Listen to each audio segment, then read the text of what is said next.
First off, I got a bunch of metal rings to act as the base and put them together. I then added a clothes hanger in the middle for the tail. I then cut up another clothes hanger and made them into the fingers. And once they were all together, they look like this. I then started the gluing process. The gluing process is pretty much what is going to make the full base of the whole alien, so this was quite a long time to do. You really don't want to be stingy on glue, because you want to make sure this thing holds together. After I finished gluing the body aspect of the alien, I started on the tail, which once again, just layers and layers of hot glue. When I was done, it came out looking like this. I then started the finger process, which once again, same process.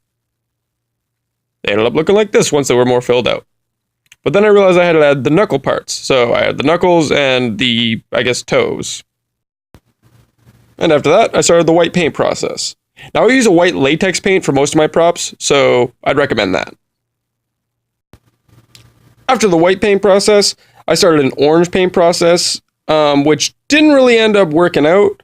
It dried a little bit too dark for me, as you can see here, but I quickly fixed it with a quick coat of a beige that actually made it so the underside looked kind of fleshy. It was cool. I then added the pink on the underside, and, well, after that, the prop was complete. So, I hope this was helpful, and I hope you enjoyed it. Please be sure to like, comment, and subscribe, and stick around for more at the end.